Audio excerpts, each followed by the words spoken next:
everyone, this is Jack. Well, in this video, I'm going to cover what you can grow in December. Now, December is pretty cold and it's very challenging to grow stuff outside. However, there are quite a few things you can grow indoors. So let's start with what you can grow in Northern Hemisphere in December. Now, the very first thing you can grow is not even a plant. It's a mycelium. Yes, I'm talking about mushrooms, and you can grow these mushrooms in milk jugs. So I have a regular milk jug here. So I added a funnel on top of the milk gallon jug, and then I'm adding coffee grounds in there and gently pushing them in. After filling the whole jug with coffee grounds, now I'm going to add hot water in there. This process sterilizes all the coffee grounds so that no mold and no other fungus grows in there, only our own mycelium. And now I'm going to close it for 24 hours. So the coffee grounds been sitting in the milk jug for 24 hours and they have cooled down. Now it's time to add some holes into the container. Now I'm using this nail, and I've washed the nail very thoroughly with hot water so that there's no mold or fungi sticking to the nail. And I'm going to simply make a few holes in the container. And now I'm going to inoculate the growing medium with some mushroom spawn. So I'm adding 2 in there. I'm making sure they go all the way down.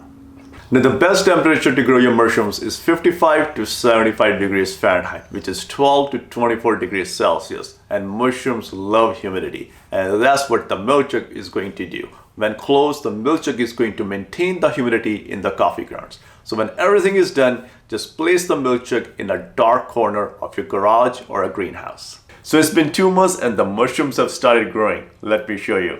Well, check this out. This is absolutely fabulous. Look at all of these mushrooms growing out of this milk jug. Well, check it out. Isn't that amazing? And I only had to pay for the mushroom mycelium spawn. Everything else was free. Next, you can grow microgreens indoors. Microgreens are very quick to grow. You can grow them in about 5 to 10 days and they are packed with nutrients. There are many different types of microgreens you can grow. You can grow broccoli microgreens, sunflower microgreens.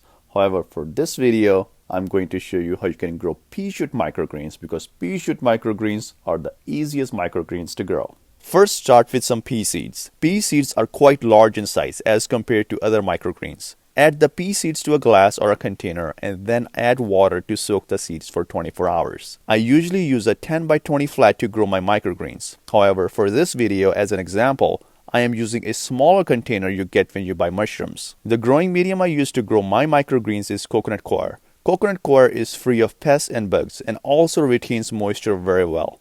Pre-moisten the growing medium to avoid any expansion or contraction after planting. After 24 hours, the seeds are well hydrated. Add the seeds on top of the growing medium. Spread the seeds evenly with hands throughout the container. At this point, you can either add more growing medium on top of the seeds to cover and black out the seeds, or you can use another plastic container on top of the seeds to black out the seeds as well. I choose to cover my pea seeds with growing medium and then flatten out the surface with a piece of wood. Covering the seeds with growing medium works really well with pea seeds. However, this is not true with other microgreens. It's better to black out other microgreens with another flat or container. After planting, water the container one more time. After 2 days, the pea seeds will start to develop shoots. Keep watering every other day with a spray bottle. After another 2 days, shoots are about an inch tall. The container is growing very evenly and there is absolutely no mold in this growing medium. The shoots are looking very healthy as well, and it is all because of coconut coir that retains moisture and absorbs any extra water and in turn prevents mold from growing. Place the container near an airflow or a draft from AC or heat vent. Proper airflow prevents mold from growing as well. After another 2 days, the shoots are about 2 to 3 inches tall. Pea shoots are very easy to grow, and unlike sunflower microgreens, pea shoots are forgivable if you make few mistakes. Pea shoots are not very particular about blackout and applying weight on top when growing, although these practices help to have a uniform and consistent harvest.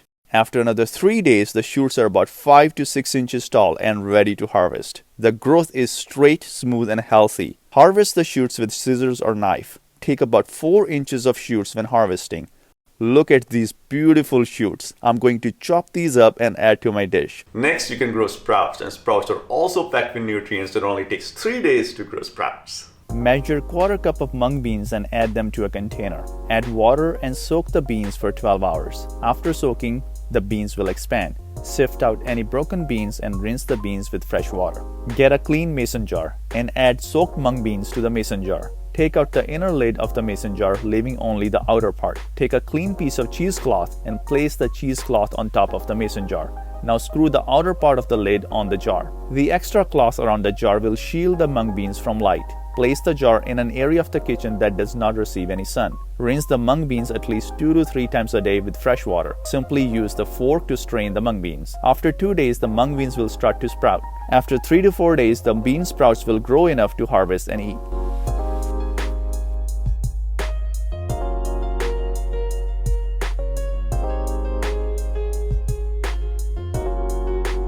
To grow mung beans in cheesecloth, place a clean piece of cheesecloth on your counter. Add soaked mung beans to the cheesecloth. Wrap the mung beans into a bowl and place the mung beans on your kitchen counter away from sunlight. Rinse the mung beans directly in the cheesecloth at least 2 to 3 times a day. After 1 day, the beans will start to sprout. After 3 to 4 days, the sprout will grow big enough to harvest and eat.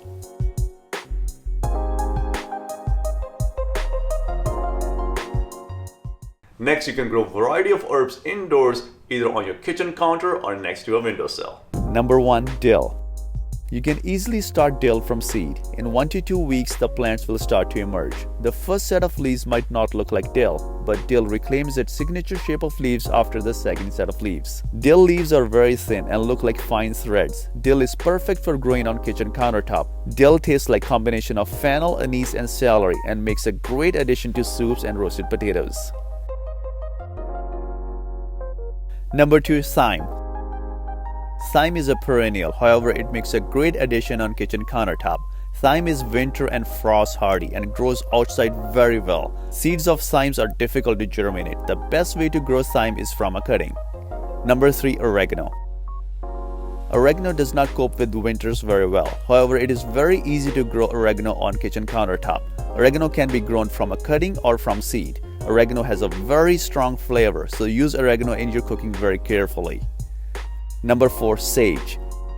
Sage can tolerate cold as low as 15 degrees Fahrenheit or negative 10 degrees Celsius. Sage makes a great indoor plant if you live in extreme hot or cold climate. Sage has a pine and citrusy flavor and is often used in combination with other herbs like thyme and rosemary.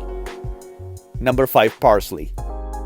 Parsley brightens flavors and adds balance to savory dishes. Parsley can tolerate temperatures as low as 10 degrees Fahrenheit or negative 12 degrees Celsius. Parsley is best to grow from seed. Parsley is very handy in kitchen as it goes well with most of the dishes such as meat, eggs, potatoes, and most of the vegetables. Number 6. Cilantro.